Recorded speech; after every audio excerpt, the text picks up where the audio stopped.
அத்தியாயம் 1. வானத்தில் நட்சத்திர புள்ளிகளைத் தவிர மற்றபடி தார் நின்னை கவிழ்த்தது போல கருப்பு. பகலின் உஷ்ணத்திற்கு நஷ்ட ஈடாக கடலில் குளித்து வந்த ஈரமான காற்று கடற்கரைக்கு வந்தவர்களை கிச்சு கிச்சு செய்து கொண்டிருந்தது.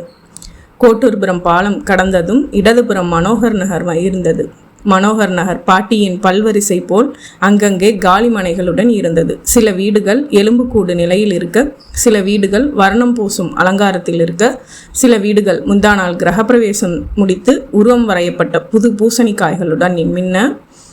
அவன் தன் பைக்கை ஆலயம் என்ற முகப்பில் சலவைக்கல் பதித்த ஒரு தனி வீட்டின் முன்னால் நிறுத்தி இறங்கினான். என்ஜினை அணைக்காமல் பைக்கை ஸ்டாண்ட் போட்டு நிறுத்தி ஹெட்லைட் வெளிச்சத்தை வீட்டின் வாசலில் தொங்கும் பூட்டின் மேல் அடிக்கும்படி அமைத்து விட்டு போய் சாவி போட்டு திறந்தான். சின்ன வராந்தாவில் இருந்த சுவிட்சை போட்டு முன்புறம் வெளிச்சமாக பிறகு மறுபடி வாசலுக்கு வந்து என்ஜினை அணைத்து நெக்லாக் செய்துவிட்டு வீட்டுக்குள் வந்து கதவை மூடிக்கொண்டான். மாடி எதுவும் இல்லாத 600 சதுர அடிகளை மொத்தமாக கொண்ட சின்ன தனி வீடு. கதவு திறந்ததும் செருப்பு கழட்டி போட மட்டுமே அனுமதிக்கும் சிறிய வராந்தா. இரவில் சிரமப்பட்டு பைக்கை ஏற்றி அங்கே நிறுத்துவான். உள்ளே உடனடியாக ஒரு சதுர ஹால், மொசைக் தரை, சிமெண்ட்ஸ் பார்களையே அமைக்கப்பட்ட கதவில்லாத ஒரு அலமாரி, வயரால் பின்னப்பட்ட 2 நாற்காலிகள், மூலையில் சக்கரங்கள் பொருத்தின ஸ்டாண்டின் மேல் பிபிஎல் கலர் டிவியும் வீடியோ டெக்கும். அருகில் உள்ள கதவை திறந்தால் விசாலமான 2 ஜன்னல்கள் கொண்ட படுக்கையறை. அங்கே இரும்பு கட்டில், ஒற்றை கட்டில், நைலான் கொடி கயிற்றில் போடப்பட்ட உடைகளை தவிர 1-2 கட்டில் மேலும் நாற்காலி முதுகிலும் சுவராணியில் மாட்டப்பட்ட கிதார் வாத்தியம். மேஜை மேல் சின்ன பிளாஸ்டிக் ஃப்ரேமுக்குள் 5 வருடங்களுக்கு முன் எடுத்துக்கொண்ட புகைப்படத்தில் கேமரா பார்த்து புன்னகைக்க முயன்ற அவன். ஹாலை தாண்டினால் வலதுபுறம் மற்றொரு சின்ன அறை, எதிரே இடதுபுறம் சமையல் அறை, கடப்பாக்கள் போட்ட மேடை மேல் கேஸ் அடுப்பு, மளிகை சாமான்கள் கொண்ட கிளாஸ் பாட்டில்கள், ஒரு சுவர் ஸ்டாண்டில் மேடை மேல் காலையில் கத்தரித்து எடுத்துவிட்டு கழுவி போடாத பால் பாக்கெட்டின் பாலித்தீன் கவரை மொய்த்து கொண்டு எறும்புகள். அவன் கதவை சாத்தினதும் ஷூவை கழட்டி போட்டான். படுக்கையறைக்குள் சென்று சாக்ஸ் கால்களுடன் தொப்பென்று கட்டிலில் விழுந்தான். கையருகில் தொங்கின சுவிட்சை போட்டதும் மின்விசிறி சுழன்றது. சில நிமிடங்கள் கண்மூடி படுத்திருந்த அவன் படுத்தபடியே சாக்ஸ் கழற்றி ஏதோ ஒரு திசையில் வீசினான். வாட்சை கழற்றி அருகில் இருந்த மேஜை மேல் வைத்தான். கண்ணை திறந்து சுழலும் மின்விசிறியை கொஞ்சம் நேரம் பார்த்தான். எழுந்தான். சட்டையை கழற்றி கொடியில் போட்டான். தன் பாக்கெட்டில் இருந்து பைக் சாவியும் சில நாணயங்களும் கீழே சிதறின. குனிந்து பொறுக்கினான். கட்டிலுக்கு அடியில் ஓடின ஒரு நாணயத்தை குனிந்து தேடியும் தட்டுப்படாததால் அலட்சியப்படுத்திவிட்டு துண்டெடுத்து கொண்டு அறையோடு இணைந்த குளியலறைக்குள் சென்றான். பிளாஸ்டிக் வாளியில் தண்ணீர் பிடித்தான். நிர்வாணமாக நின்று தண்ணீர் எடுத்து தலையில் ஊற்றிக்கொண்டு குளித்தான்.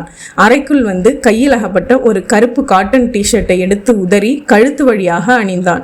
கட்டிலில் கிடந்த நிறம் தேய்ந்த நீல நிற ஜீன்ஸ் பேண்ட் அணிந்து பெல்ட்டின் பக்கிலில் பொருத்தினான். இன்னும் கொஞ்சம் ஈரம் இருந்த தலையை ஒரு தரம் உலுக்கி கொண்டு சுவரில் மாட்டிய கண்ணாடி முன்பு நின்று சீப்பெடுத்தான். 2 பால் முறிந்திருந்த அந்த சீப்பை ஒரு தரம் வெளிச்சத்திற்கு நேராக பிடித்து பார்த்தான். அதில் ஒரு ஒற்றை தலைமுடி நீளமாக சிக்கியிருந்தது. அதை தனியாக எடுத்து ஒரு முனையை பிடித்து கொண்டு மறுமுனையை நேராக இழுத்து பார்த்தான். 18 இன்ச்சுக்கும் மேலே இருந்தது. ஏன் சார், உங்களுக்கு வயசு என்ன? ஏன் 30 இருக்காது? 32. நல்ல உத்தியோகம் இருக்குது, பைக் டிவின்னு வசதியாக இருக்கீங்க, கல்யாணம் பண்ணிக்க வேண்டியது தானே? நீ ஒருத்தி தான் பாக்கி, அட்வைஸ் வேணாம், வந்து வேலையை பாரு. போய் சட்டுன்னு குளிச்சுட்டு வந்துரு. துண்டு வேணுமா? நான் புறப்பட்டப்பவே குளிச்சிட்டேன் சார். இந்த கதையெல்லாம் வேணாம், இங்கே குளிச்சா முகத்துக்கு மறுபடியும் மேக்கப் பண்ணிக்கணும். நான் எதுவும் எடுத்துகிட்டு வரல சார். என்ன பெரிய மேக்கப்? சீப்பு இருக்குது, பவுடர் இருக்குது, வேற என்ன வேணும்? சீக்கிரம், உன் பேர் என்ன சொன்ன? ஆனந்தவள்ளி. அவன் அந்த தலைமுடியை ஜன்னல் வழியாக கையை நீட்டி வெளியே வீசிவிட்டு வந்து தலை சீவி கொண்டான். பஃப் வைத்து பவுடர் ஒற்றி கொண்டான். கழற்றி போட்ட பேண்டில் இருந்த மணிப்பர்ஸ் எடுத்து இந்த பேண்டில் வைத்து கொண்டான். சாக்ஸ் தேடி எடுத்து வந்து அணிந்தான். பைக் சாவியோடு ஹாலுக்கு வந்து ஷூ அணிந்தான். டிவி மேலே வைத்திருந்த தீப்பெட்டி எடுத்து சிகரெட் பற்ற வைத்து கொண்டு ஒரு தடவை டிவியை போட்டான்.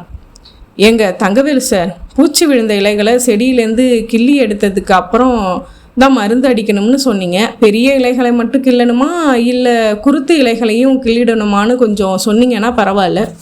சின்ன இலை பெரிய இலைன்னு இல்லைங்க, எந்தெந்த இலையில் பூச்சி விழுந்திருக்கிறதோ அந்த இலைகளை எல்லாம் கிள்ளி எடுத்துருங்க.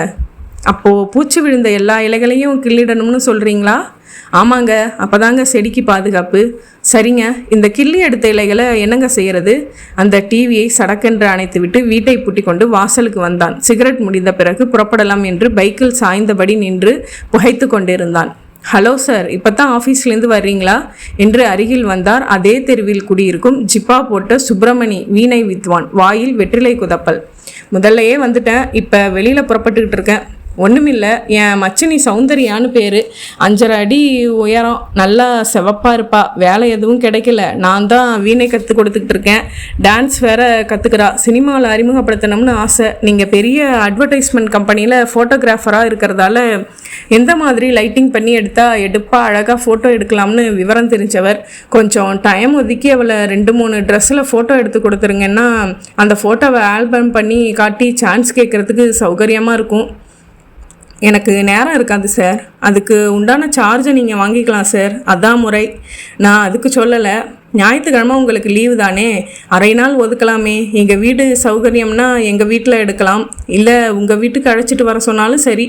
மறுக்காதீங்க, உங்கள் கைராசி, அவள் அமோகமாக வரணும். பார்க்கலாம் சார், நாளைக்கு சொல்கிறேன். முடிந்த சிகரெட்டை தூரமாக போட்டுவிட்டு பைக்கில் அமர்ந்து கொண்டான். இல்லை, நீங்கள் செஞ்சு கொடுப்பீங்க, எனக்கு தெரியும். என்ன மாதிரி ட்ரெஸ்ஸு, என்ன மாதிரி கலர் இருந்தால் தேவலாம்னு சொன்னால் புதுசாக கூட எடுத்து வச்சிருவேன். பெண்ணை பார்க்காம ட்ரெஸ் கலர் எல்லாம் எப்படி சார் சொல்கிறது? உங்களுக்கு ஒரு 5 நிமிஷம் இருக்குமா? போகிற வழியில் தானே என் வீடு. வீட்டில் தான் சும்மா புக் படிச்சுக்கிட்டு இருக்கா, பார்த்துடுங்களேன்.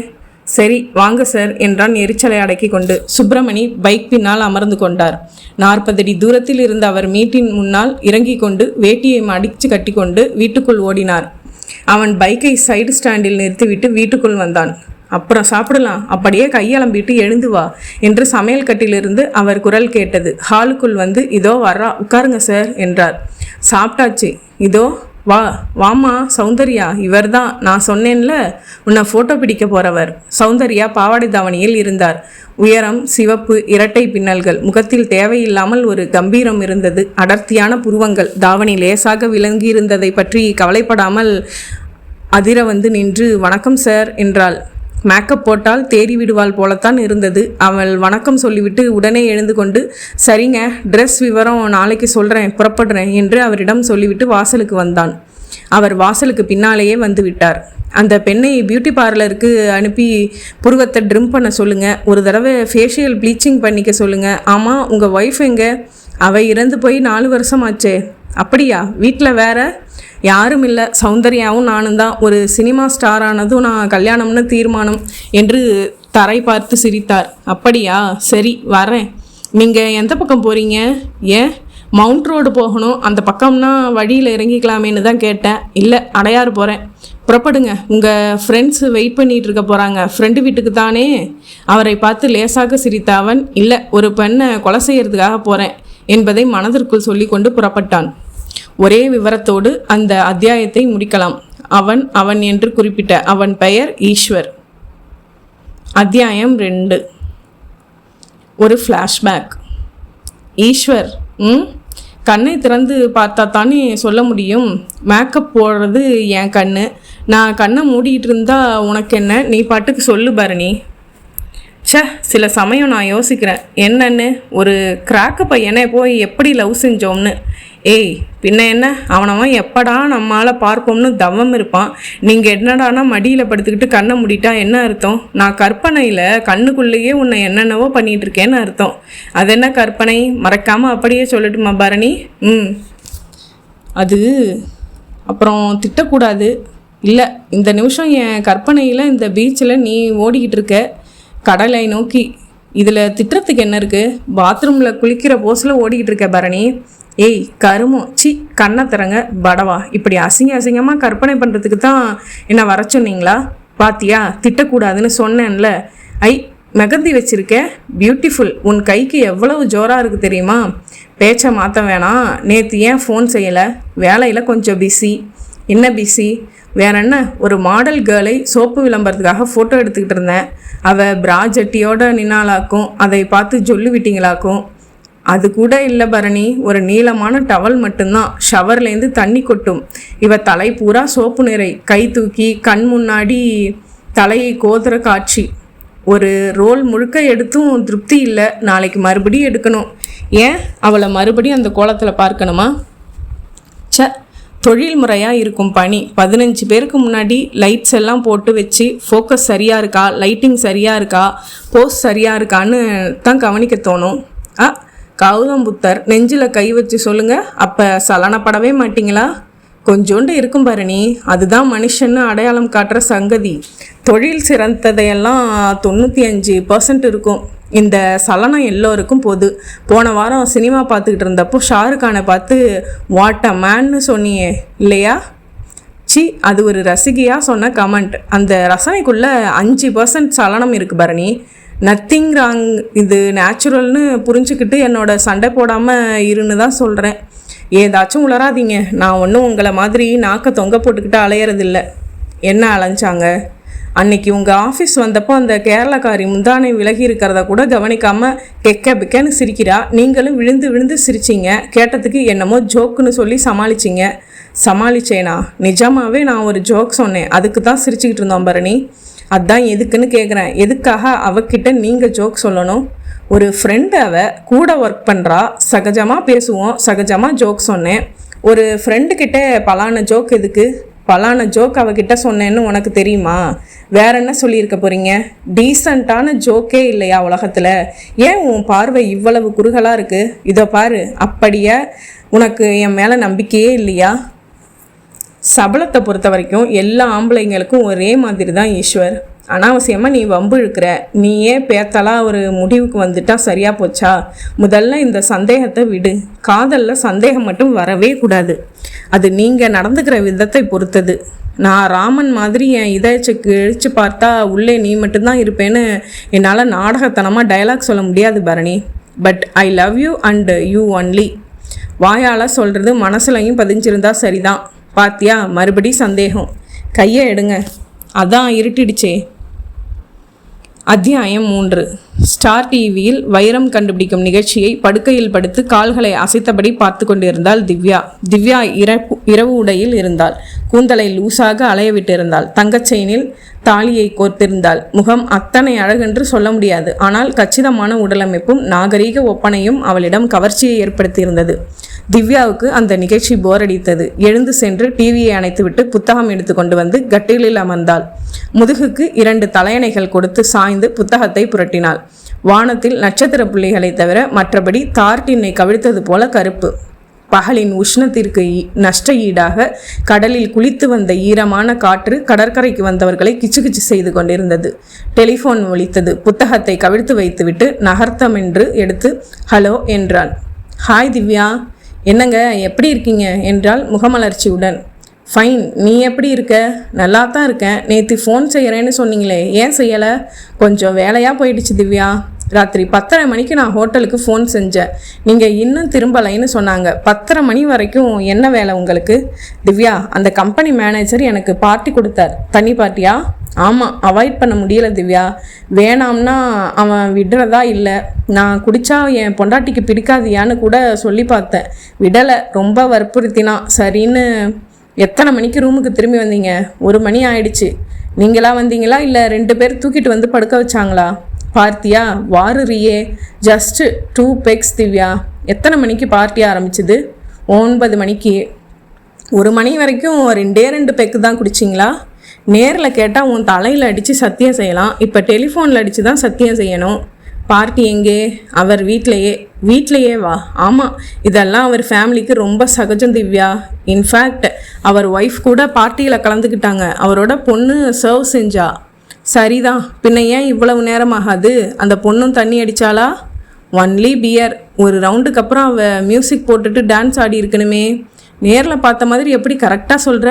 அவளோட நீங்களும் சேர்ந்து டான்ஸ் ஆடுனீங்களா? சீச்சி, நோ, பொய் சொல்கிறீங்க. நீங்கள் கை கோர்த்து கட்டி பிடிச்சிருப்பீங்க.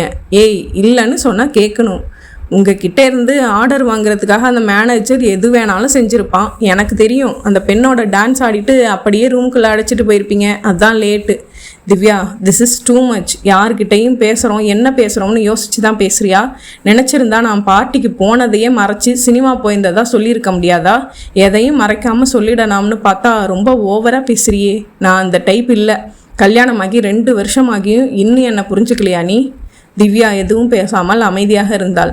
ஓகே சரி, அதை விடு. நாளைக்கு காலையில் ஃப்ளைட்டில் புறப்பட்டு வர்றேன். ஏர்போர்ட்டுக்கு வண்டி அனுப்பிடு, சரியா? வீட்டில் துணைக்கு வேலைக்காரியே படுக்க சொல்லியிருக்கியா? இல்லை, எனக்கு எதுவும் பயம் இல்லை. பயத்துக்காக இல்லை, ஏதாச்சும் திடீர்னு உதவி தேவைப்படலாம்னு தான் சொன்னேன். சரி பரவாயில்ல. அங்கே வேற எதுவும் விஷயம் இல்லையே? இல்லைங்க. கோபமா? கண்டபடி கேட்டால் கோபம் வராதா? மன்னிச்சிடுங்க. பரவாயில்ல விடு. நீ ரொம்ப பொசசிவ், அதனால தான் சமயத்தில் ரொம்பவும் சென்சிட்டிவ் ஆகிடுற. நிம்மதியாக தூங்கு, காலையில் பார்க்கலாம். Good night. குட் நைட் என்று வைத்தாள் திவ்யா. கொஞ்ச நேரம் அமைதியாக அமர்ந்திருந்தாள். மீண்டும் புத்தகத்தை எடுத்துக்கொண்ட போது அழைப்பு மணி ஒலித்தது. அவள் பார்வை முதலில் சுவர் கடிகாரத்திற்கு சென்றது. மணி 8:45 என்று காட்டியது. இவள் மாடியிலிருந்து இறங்கி வந்து கதவை நெருங்குவதற்குள் மறுபடி மணி ஒலித்தது. பீப் ஹோலில் கண் பொருத்தி பார்த்து திடுக்கிட்டாள். சுந்தர் நின்று கொண்டிருந்தான். இவன் எங்கே வந்தான்? திவ்யா கதவை திறந்து பிடித்து புதிதாக ஒரு முறை ஆச்சரியப்பட்டு, நீங்களா என்றாள். சௌக்கியமா திவ்யா? நல்ல வேலை, என்னை ஞாபகம் வச்சிருக்க என்ற சுந்தர் ஜீன்ஸ் பேண்ட்டும் காட்டன் முழுக்கை சட்டையும் அணிந்திருந்தான். கன்னத்தில் அடர்த்தியாக தாடி. கொஞ்சம் பேசணும், உள்ளே வரலாமா? தயக்கத்துடன் விலகி வழிவிட்டாள். சுந்தர் உள்ளே வந்து உட்காரட்டுமா என்று கேட்டு உட்கார்ந்து கொண்டு, நீயும் உட்கார் திவ்யா என்றான். திவ்யா எதிரில் வந்த குழப்பத்தோடு அமர்ந்தாள். எங்கே அவர்? உன் ஹஸ்பண்ட். எனக்கு அறிமுகப்படுத்தி வைக்க மாட்டியா? சுந்தர், அவர் ஊரில் இல்லை. என்ன விஷயமா என்னை இத்தனை நாள் கழித்து பார்க்க வந்திருக்கீங்க என்றாள். திவ்யா, என்ன சீப்பாக நினச்சிட வேணாம். உன் ஹஸ்பண்டை பார்த்து நான் திவ்யாவோட பழைய காதல்னு சொல்லி உன் குடும்பத்தில் குழப்பம் உருவாத்துக்கிறதுக்காக நான் வரலை. அது நோக்கமாக இருந்தால் கூட நிறைவேறாது சுந்தர். ஏன்னா நம்ம காதல் விஷயத்தையும் நான் உங்களை நிராகரிக்க வேண்டிய கட்டாயம் ஏற்பட்டதையும் என் ஹஸ்பண்ட் கிட்ட நான் மனம் விட்டு பேசியிருக்கேன். Very good. நான் இப்போ ஒரு கம்பெனியில் 2000 ரூபாய் சம்பளத்தில் வேலை பார்க்குறேன் திவ்யா. Well settle. ஆனால் எனக்கு வேற ஒரு பெண்ணை கல்யாணம் பண்ணிக்கிறதுக்கு மனசு வரலை. அதுக்காக என்று அவன் முகத்தை பார்த்தாள். குழம்பாதே, நான் என் நிலைமையை சொல்லி புலம்புறதுக்காக வரல திவ்யா. உன்னோட பழகினதில் எனக்கு ஒரே ஒரு லாபம். இதோ பாரு. சுந்தர் தன் கைப்பையின் ஜிப்பை இழுத்து திறந்து உள்ளே இருந்து ஒரு புத்தகம் எடுத்தான். அவளிடம் தந்தான். அதில் ஓடையின் ஓரத்தில் என்ற தலைப்பும் சுந்தரின் பெயரும் இருந்தது. என்ன பார்க்குற? நான் எழுதிய கவிதைகள் புத்தகமாக வந்திருக்கு. அது மட்டும் இல்லை, இந்த புத்தகம் தமிழ்நாடு அரசோட பரிசையும் எனக்கு வாங்கி கொடுத்துருக்கு. இந்த புத்தகம் எழுத காரணமாக இருந்தவ நீ. உன்னோட நினைவுகள், நீ எனக்கு தந்த அனுபவங்கள், இதெல்லாம் தான் இதில் கவிதைகளாக மாறி இருக்கு. இந்த புத்தகத்தை உனக்கு கொடுத்துட்டு போகலாம்னு தான் வந்தேன். திவ்யாவுக்கு சற்று ஆறுதலாக இருந்தது. நான் புறப்படுறேன் திவ்யா.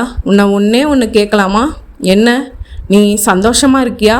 ரொம்ப சந்தோஷமாக இருக்கேன். அப்போது கிளம்புறீங்களா?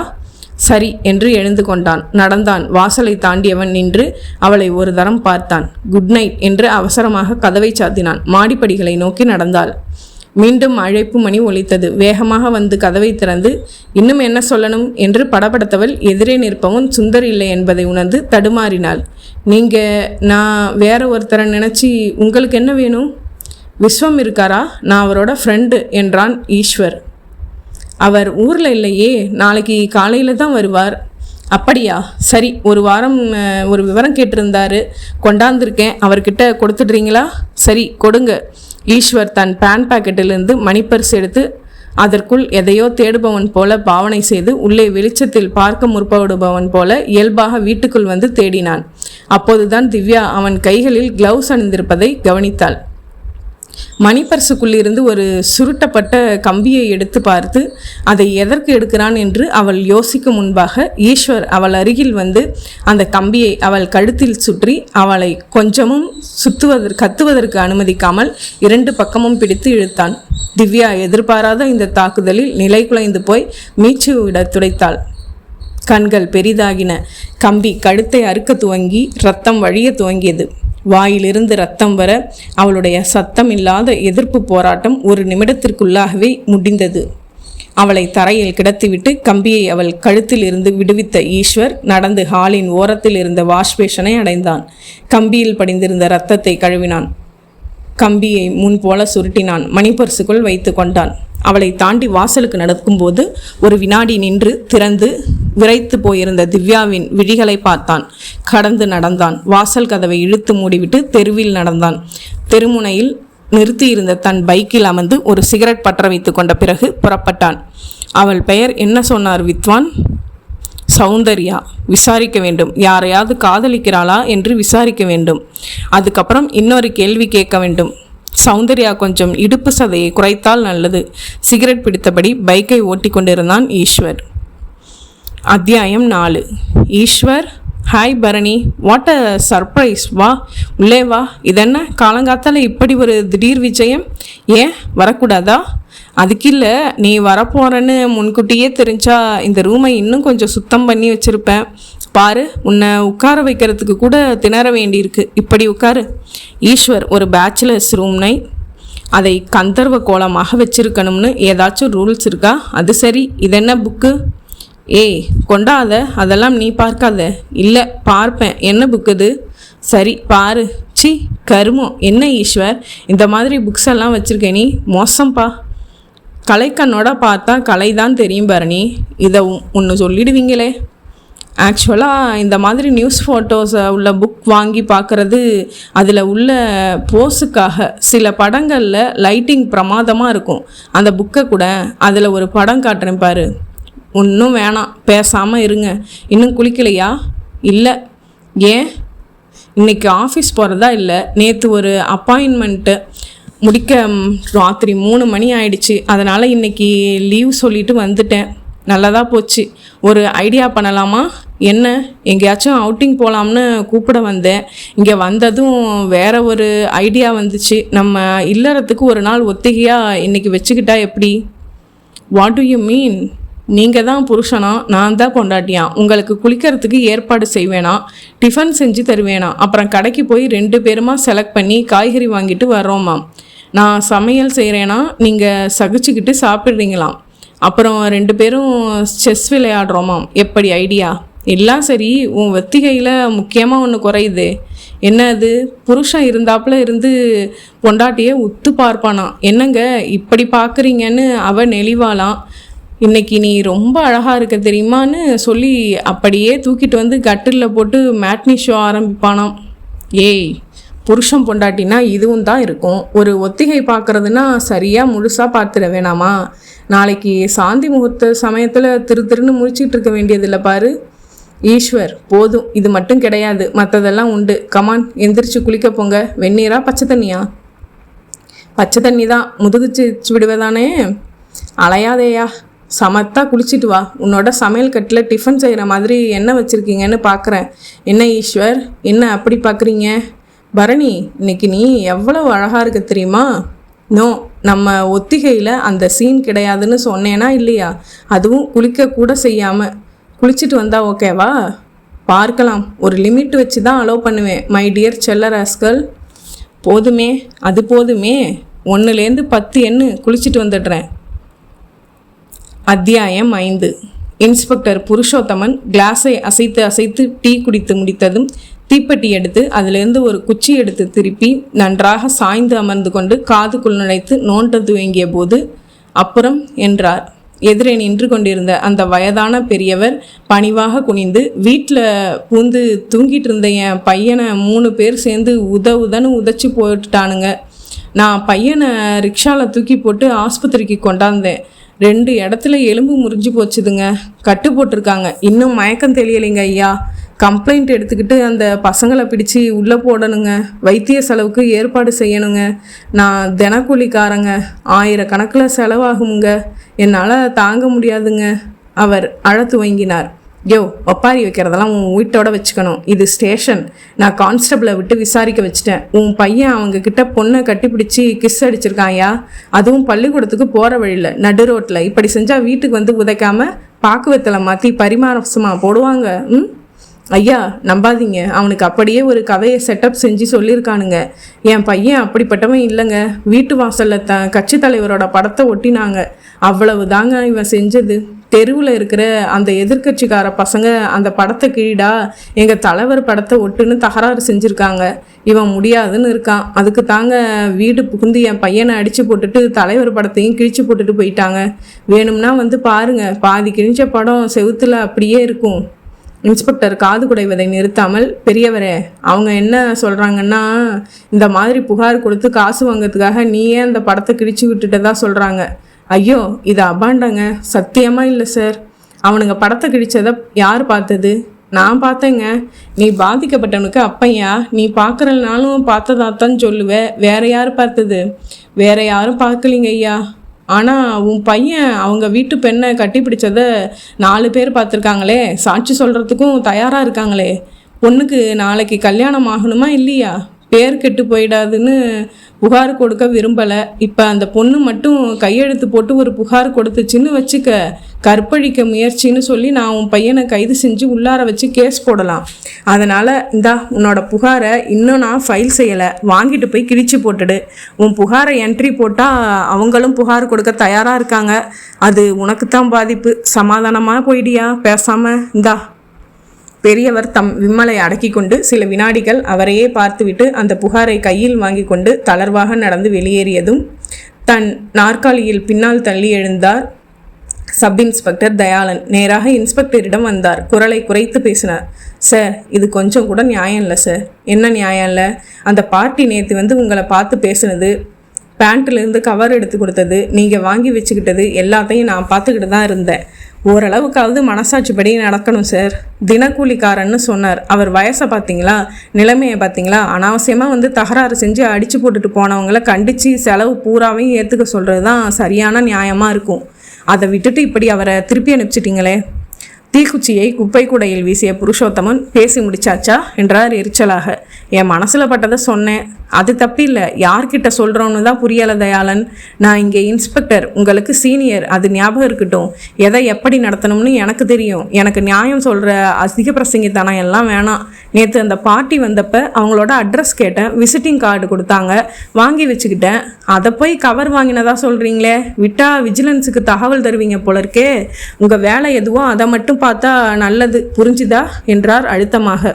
அவரின் பச்சை பொய்யையும் பொறுப்பில்லாத பதிலையும் ஜீரணித்து கொள்ள முடியாத அவர் வெறுப்போடு விலக தொலைபேசி ஒலித்தது. தயாளன், எடுங்க என்றார் இன்ஸ்பெக்டர். ஹலோ என்றார் தயாளன். போலீஸ் ஸ்டேஷன் என்றது பதட்டமான குரல். ஆமாம், யார்?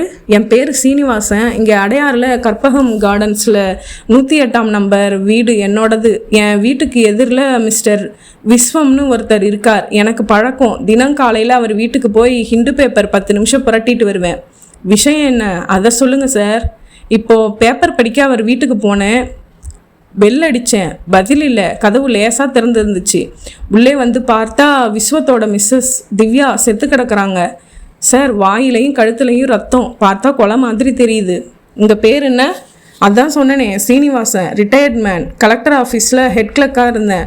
3 வருஷத்துக்கு முன்னாடி இப்படித்தான் மாயவரத்துக்கு நான் போயிருந்தப்போ. நேரில் வரோம் சார், அங்கேயே இருங்க என்று வைத்த தயாளன் விவரங்களை சொன்னதும் புருஷோத்தமன் அலுப்போடு எழுந்து கொண்டார்.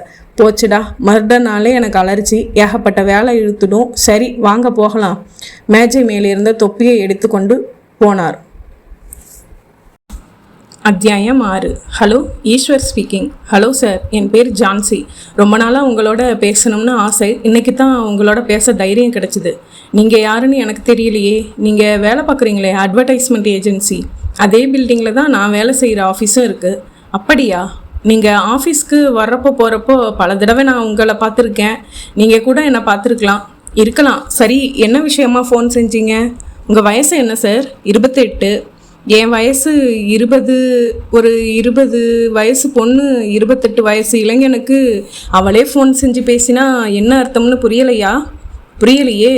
நீங்கள் ரொம்ப அழகாக இருக்கீங்க சார். அப்படியா? எனக்கு உங்களை ரொம்ப பிடிச்சிருக்கு சார். சரி, என்ன சார் இவ்வளவு சொத்தையாக சொல்கிறீங்க? நாம் 2 பேரும் இன்னைக்கு ஈவினிங் நேரில் சந்தித்து பேசலாமா? எதுக்கு? என்ன இவ்வளவு தூரம் சொல்கிறேன், அப்புறமும் எதுக்குன்னு கேட்குறீங்க? தெளிவாக சொல்லட்டுமா? சொல்லுங்கள். I love you sir. Please, நீங்களும் என்னை லவ் செய்யலாம். அதில் ஒரு சின்ன சிக்கல் இருக்குது. என்ன சிக்கல்? நான் ஏற்கனவே பரணின்னு ஒரு பொண்ணை லவ் பண்ணிகிட்டு இருக்கேன் சார். நீங்கள் என்னை பார்த்தா அவளை கழட்டி விட்டுடுவீங்க. முதல்ல நாம் சந்திக்கலாமே. உங்களுக்கு என் பரணியோட அழகை பற்றி தெரியாது. அவள் முகம் மட்டும் அழகில்லை, குணமும் அழகு. அவகிட்ட நான் அதிகமாக சிக்கிறது எதை தெரியுமா? எதை? அவளோட குறும்புத்தனத்தை. என்ன பிரமாதமான குறும்புத்தனம்! உதாரணம் சொல்லட்டுமா?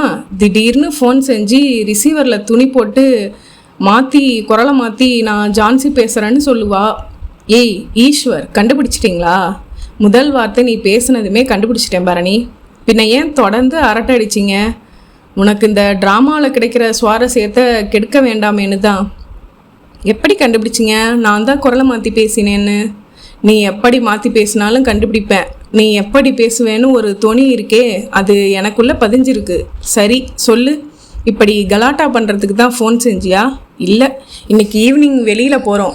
ஏய் இருமா, எனக்கு கொஞ்சம் வேலை இருக்குது. I am not father about that. 6 மணிக்கு உங்கள் ஆஃபீஸ் வாசலில் வெயிட் பண்ணுவேன். எங்கள் ஆஃபீஸ் பில்டிங்க்கு 2 வாசல் இருக்குது. இன்னொரு வாசல் வழியாக ஓடிடுவேன்னு சொல்கிறீங்களா? நாளைக்கு போகலாமே. நாளைக்கு காலையில் நான் உங்களுக்கு கொடுத்தாகணுமே. அதுக்கு இன்னைக்கு போய் வாங்கினா தானே பரவாயில்ல. என்ன வாங்கணும்? ஒரு அட்டகாசமான சட்டை. யாருக்கு? உங்களுக்கு தான். இப்போ எதுக்கு சட்டை? என்கிட்ட நிறைய இருக்குது. இருந்தாலும் ஒரு நல்ல நாளில் புதுச்சட்டை போட்டுக்கிறது தான் நம்ம வழக்கம். நல்ல நாளா? நாளைக்கு என்ன பண்டிகை? ஈஸ்வர், நாளைக்கு உங்கள் பர்த்டே. ஹலோ, என்ன பேச்சையே காணும்? பரணி, சத்தியமாக சொல்கிறேன், உன்னை ஒய்ஃபாக அடைய போகிறேன் பாரு. நான் ரொம்ப கொடுத்து வச்சுருக்கணும். நோ நெகிழ்ச்சி பிஸ்னஸ். நான் கூட மறந்துட்டேன், நீ ஞாபகம் வச்சுருந்து. போதும்ப்பா உங்கள் sentiments. Evening I am coming you waiting. Okay சரி. அத்தியாயம் 7. ஃபாரன்சி நபர்கள் வந்து சென்ற பிறகு, ஃபோட்டோஸ் எடுத்த பிறகு, போலீஸ் நாய் வந்து முகர்ந்து பார்த்துவிட்டு ஓடிய பிறகு திவ்யாவின் உடலை போஸ்ட்மார்ட்டத்திற்கு அனுப்பி வைத்தார்கள். சப் இன்ஸ்பெக்டர் தயாளன் எதிர் வீட்டு பக்கத்து வீட்டு ஜன்னல்களில் இன்னும் விசாரிக்கப்படாதவர்களை விசாரித்து கொண்டிருக்க, ஜீப்பில் வந்து இறங்கின டிஐஜிக்கு சல்யூட் அடித்துவிட்டு அவரை வீட்டுக்குள் நடத்தி சென்றார் இன்ஸ்பெக்டர் புருஷோத்தமன். டீட்டெயில் சொல்லுங்க என்றார் டிஐஜி. விஸ்வம்னு பிஸ்னஸ் மேன் சார். அவரோட ஒய்ஃப் திவ்யான்னு பேர். வீட்டில் இவங்க 2 பேர் தான். நேற்று ராத்திரி கொலை நடந்திருக்கு என்றார் இன்ஸ்பெக்டர். ஸ்டாப்பிங். இல்லை, கழுத்தில் கம்பி மாதிரி எதையோ போட்டு சுற்றி இருக்கணும். பிளக்யூரா? இல்லை சார், கையில் தங்க வளையல்கள் இருக்குது, கழுத்தில் செயின் இருக்குது, காதில் வைர கம்மல்கள் இருக்குது. Where is that Vishwam? Business வேலையாக டெல்லி போயிருக்கிறதா தெரிஞ்சுது. அட்ரஸ் விசாரித்து டெல்லி ஹோட்டலில் பேசினோம். அவர் ஷெட்யூல் படி ஃப்ளைட்டில் புறப்பட்டு இருக்கார். நியூஸ் எதுவும் தெரியாமலேயே. Any time he is expected sir. அப்போது இது யார்? இது வரைக்கும் எதுவும் தெரியலை. ரேப் ஆகியிருக்கா? I don't think so. அப்போது ஏதோ பர்சனல் வெஞ்சன்ஸா? அப்படித்தான் இருக்கணும். Any subjects so far? இப்போ தானே விசாரிக்க ஆரம்பிச்சிருக்கோம். விஸ்வம் வந்துட்டா தெரிஞ்சிடலாம். அவர் மேலே உள்ள பகையில் கூட அவர் மனைவியை கொலை செஞ்சிருக்கலாம் சார். டிஐஜி ரத்தம் உறைந்து போய் அங்கங்கே செதில்களாக தேங்கி இருக்க சாக் மார்க் அவுட்லைன் கொண்ட கொலை நடந்த ஸ்பாட்டை கொஞ்ச நேரம் மீசையை தடவியபடி பார்த்தார். அந்த ஹஸ்பண்டை விசாரிச்சுட்டு பிஎம் ரிப்போர்ட்டும் பார்த்துட்டு எனக்கு ஃபோன் செய்யுங்க என்று கூறிவிட்டு அவர் புறப்பட, அவர் பின்னாலேயே சென்று அவர் ஜீப் ஏறி செல்லும் வரை காத்திருந்து விட்டு உடனே ஒரு சிகரெட்டை பட்ட வைத்து வீட்டின் போர்ட்டிகோவில் நின்றிருந்த விஸ்வத்தின் ஃபியட் காரின் பேனட் மேல் குதித்தமர்ந்தார். Any substances? கொலை நடந்தால் 10 நிமிஷம் கொலைக்காரனை பிடிச்சு கொடுத்துடணும் என்று முனகி கொண்டவர் எதிரே வந்த தயாளனிடம், என்ன ஏதாச்சும் தெம்பான தகவல் உண்டா என்றார். 3வது வீட்டில் பரமேஸ்வரன் ஒரு டீச்சர் இருக்கார் சார். அவர் நேற்று ராத்திரி நகை வெட்டினாராம் என்றார் தயாளன். இது நம்ம கொலை கேஸுக்கு ரொம்ப தேவையான தகவலா? கேளுங்க சார். வெட்டி நகங்களை கொண்டாந்து வீதியில் போடுறதுக்கு வந்தாராம். அப்போ ஒருத்தன் டிவிஎஸ் 50ல் வந்த இவர் பக்கத்தில் நிறுத்தி 17ஆம் நம்பர் வீடு எது சார்னு கேட்டிருக்கான். அதுக்கு என்ன? இந்த வீடு தான் சார் 17ஆம் நம்பர் வீடு. அட, அப்புறம் மேலே சொல்லுங்கள். இவர் 3வது வீடுன்னு அடையாளம் சொல்லியிருக்கார். அவன் இவரை தாண்டி இந்த வீட்டு வாசல் வண்டியை நிறுத்திட்டு உள்ளே நடந்த வரைக்கும் பார்த்துருக்காரு. எத்தனை மணி இருக்குமாம்? அப்போது 8:30 மணி இருக்குமாம். ஆள் எப்படி இருந்தானாம்? அவரால் சரியாக வர்ணிக்க முடியலை. கருப்பு பேண்ட்டு வெள்ளை சட்டைன்னு மட்டும் சொல்கிறார் சார். உள்ளே திவ்யாவோட பெட்ரூமே நல்லா அலசி பார்த்துடலாமா? அதுக்கு முன்னாடி ஒரு கோல்ட் ஸ்டாஃப் குடிச்சிட்டு வந்துடுறேன். நீங்கள் முன்னாடி போய் அலச ஆரம்பிங்க.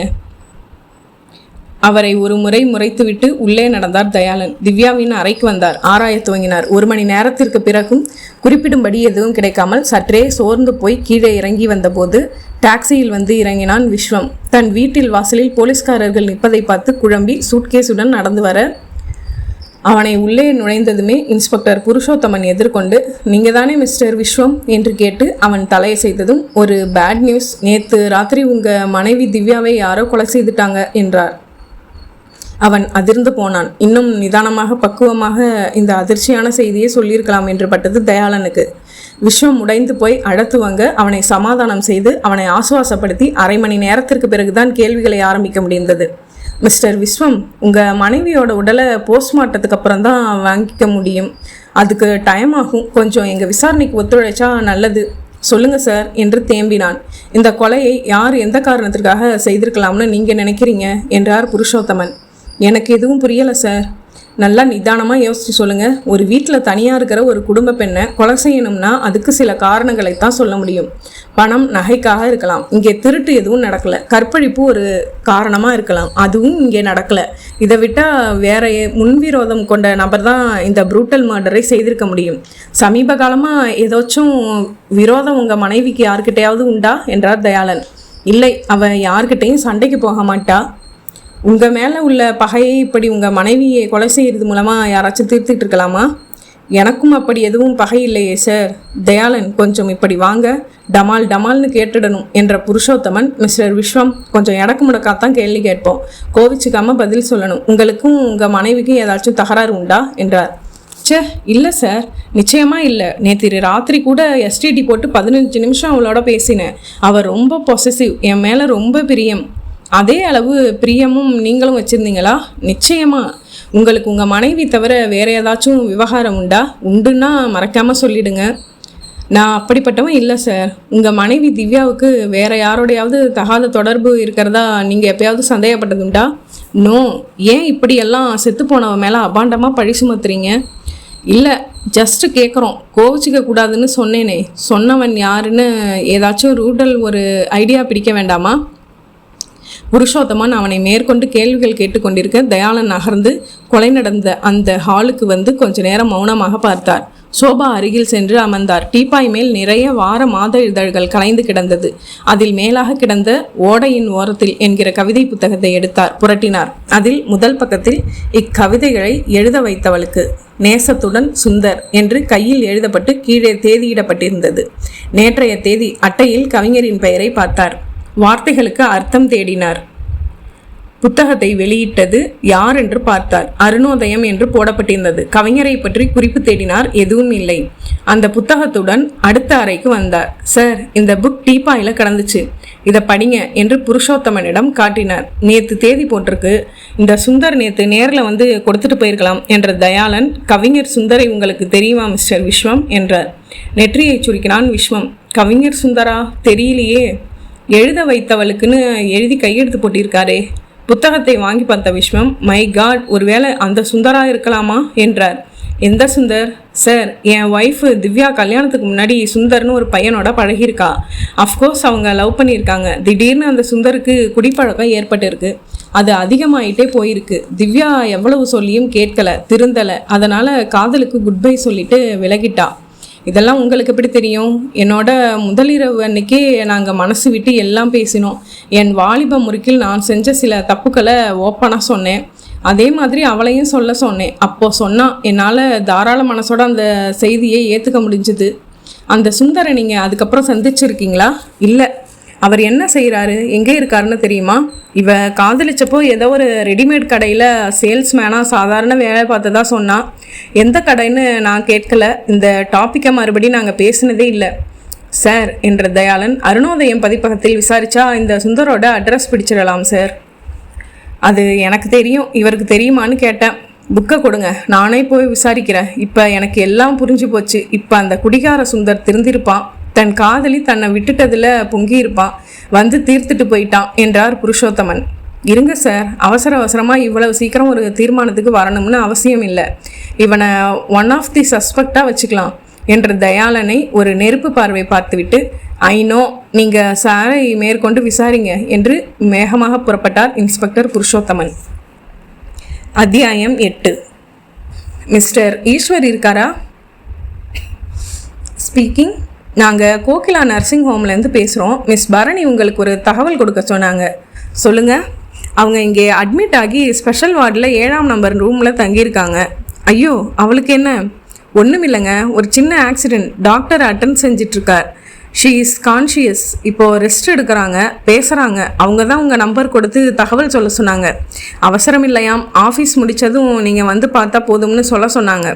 நான் இப்போவே புறப்பட்டு வர்றேன்னு சொல்லுங்கள். இல்லை சார், பரபரப்பாக உடனே வரணும்னு அவசியம் இல்லை. உங்களுக்கு அவசியம் இல்லை, எனக்கு அவசியங்க. நீங்கள் சொல்லிவிடுங்க. வாங்க ஈஸ்வர். என்ன பரணி இது? கடவுளே, சின்ன ஆக்சிடென்ட்டுன்னு இதைத்தான் ஃபோனில் சொல்ல சொன்னியா? என்னம்மா, எப்படி ஆச்சு? மொஃபட்டில் வந்துட்டு இருந்தேன். லாரிக்காரனுக்கு அவசரம், என்னை ஓவர்டேக் பண்ணுறேன்னு சொல்லி பந்தாடிட்டான். ஜஸ்ட்டு 2 எலும்பு மட்டும்தான் ஃப்ராக்சர் ஆகிருக்கான். என்ன பரணி, இவ்வளவு சாதாரணமாக சொல்கிற? உன்னை எப்போ அட்மிட் செஞ்சாங்க? நேற்று ராத்திரி. உடனே எனக்கு தகவல் தர்றதுக்கு என்ன? அந்த நிலைமையில் ரத்தம் கொட்டி சொதன்னு என்னை நீங்கள் பார்க்க வேணாம்னு தான் ரொம்ப அதிர்ச்சி அடைஞ்சிருவீங்களே. அதுக்காக என்னவோ டாக்டர் என்ன சொன்னார்? இதே மாதிரி கட்டு போட்டுக்கிட்டு காலை தூக்கி தொட்டிலில் வச்சுக்கிட்டு 6 வாரம் இதே பெட்டில் இருக்கணுமாம். Jolly, full rest. எல்லாமே உனக்கு விளையாட்டாக இருக்கா? ஃப்ராக்சர் பற்றி என்ன சொன்னார்? எலும்பு சேர்ந்துரும் இல்லையா? நான் போய் டாக்டரை பார்த்துட்டு பேசிட்டு வந்துடட்டுமா? இருங்க ஈஸ்வர், இப்போ டாக்டரே இங்கே வருவார், உட்காருங்க. காலையிலேருந்து வந்து பார்த்துட்டு போனவங்க எல்லாரும் போர் அடிச்சிட்டாங்க. பரணி, நான் ஆஃபீஸ்க்கு லீவ் போட்டுடுறேன். போட்டுட்டு உன் பக்கத்துலேயே இருந்து நீ டிஸ்சார்ஜ் ஆகுற வரைக்கும் கவனிச்சுக்கிறேன். அதெல்லாம் நர்ஸ் பார்த்துக்குவாங்க. நீங்கள் ஏன் லீவ் எல்லாம் போடணும்? உனக்காக லீவ் போடாமல் யாருக்காக போடுறது? எனக்கு ரொம்ப கஷ்டமாக இருக்குது பரணி. ஏன் உனக்கு இந்த மாதிரி சோதனை? அழப்போகிற மாதிரி தெரியுது. அப்படியா? கிண்டலாக இருக்கா? மனமுருக பிரார்த்தனை செஞ்சால் எல்லாம் சரியாக போய்டுமாம் ஈஸ்வர். நீங்களும் பிரார்த்தனை செய்யுங்களேன். 2 நிமிஷம் கண்ணை மூடி. சரி, போதும். கண்ணை திறந்து பாருங்க. ஏய், என்ன இது? கட்டெல்லாம் பிரிக்க வேண்டியதானே? நீங்கள் தான் பிரார்த்தனை செஞ்சீங்களே, எல்லாம் சரியாக போச்சு. இதை பாருங்கள், நோ காயம் அட்டால். பரணி, என்ன இதெல்லாம்? நடிப்பு, ஆக்ஷன். ஏன் ஈஸ்வர், புறப்படுறதுக்கு முன்னாடி தேதி என்னன்னு பார்த்தது இல்லையா? உங்கள் ஆஃபீஸில் கேலண்டர் இல்லையா? இன்றைக்கி ஏப்ரல் 1ஆம் தேதி கண்ணு. என்ன பரணி இது? எதில் விளையாடுறதுன்னு இல்லை. நான் எவ்வளவு தூரம் துடிச்சு போயிட்டேன் தெரியுமா? ஏப்ரல் 1ஆம் தேதி முட்டாளாகிறதுல நோ எக்ஸ்கியூசஸ் கண்ணா. உங்ககிட்ட உரிமை எடுத்து விளையாடாமல் வேறு யார்கிட்ட விளையாடுறதா? This is too much.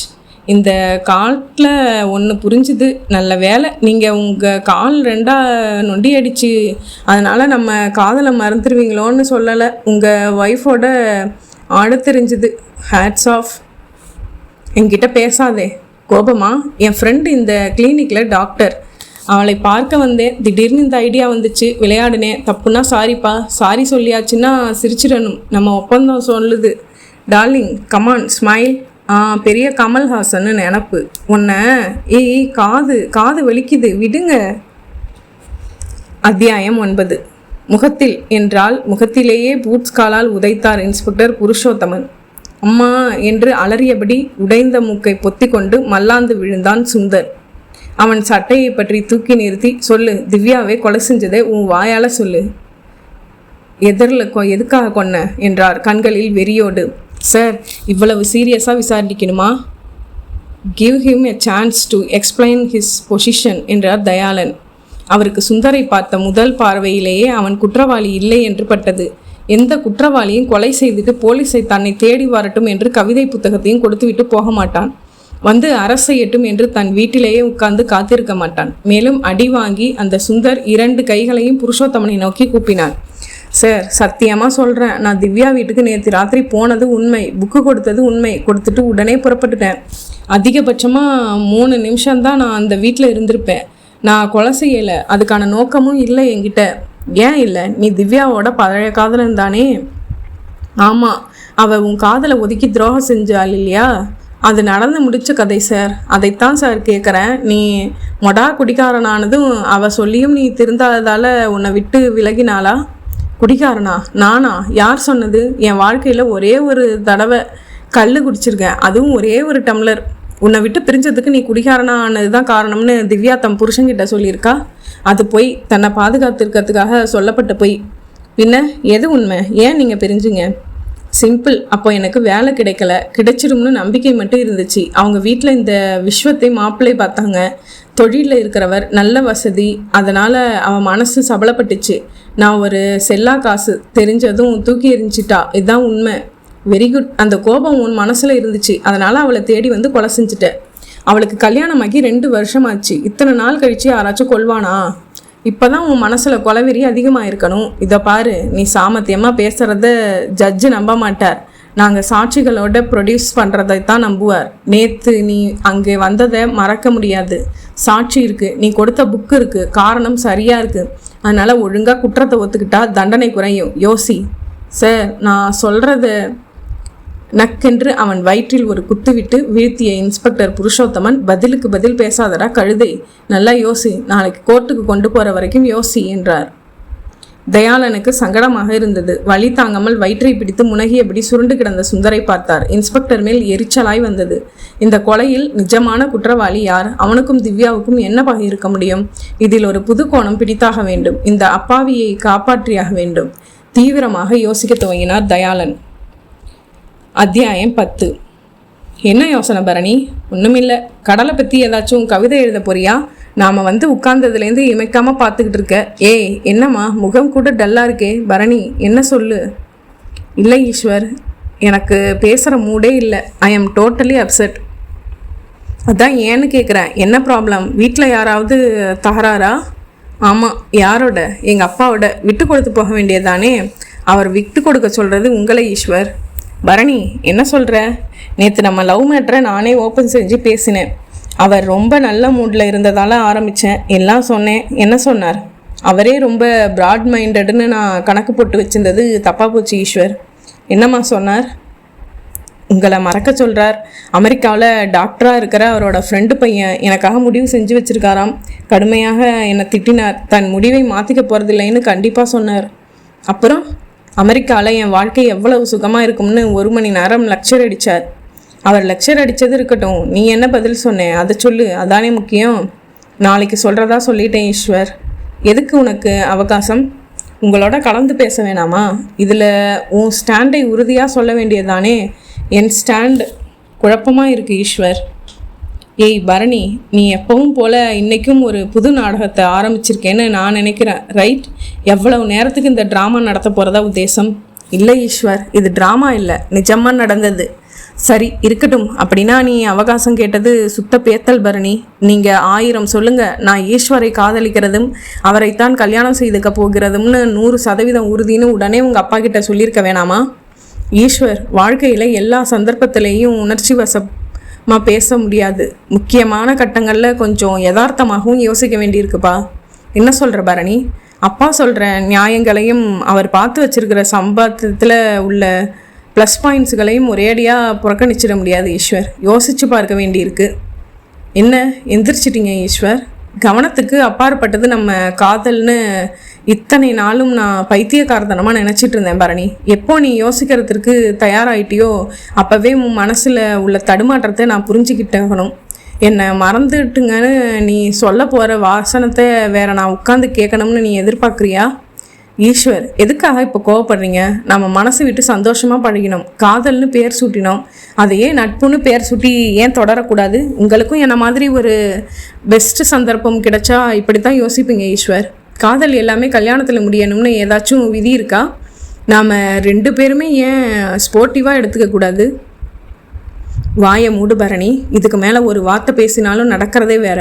அமெரிக்காவில் வாழ்க்கை, வசதியான மாப்பிள்ளைன்னு உங்கள் அப்பா ஆசை காட்டுனது மிட்டாய்க்கு ஆசைப்படுற குழந்தை மாதிரி இவ்வளவு சுலபமாக காதலை உதற துணிச்சிட்டு அதுக்கு சாதாரணமாக வியாக்கியானம் சொல்கிற.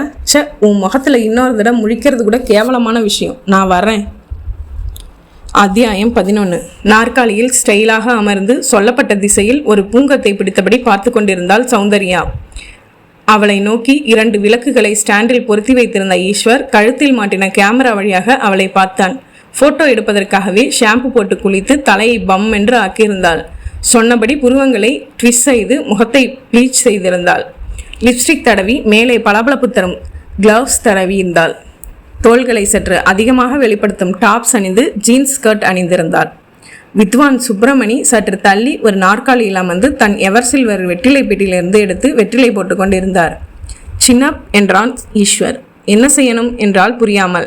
முகத்தை கொஞ்சம் தூக்கணும். அந்த பக்கம் இல்லை, இந்த பக்கம். அவ்வளவு தூரம் வேணாம், கழுத்தில் மடிப்பு விழக்கூடாது. வெயிட், நான் வர்றேன்.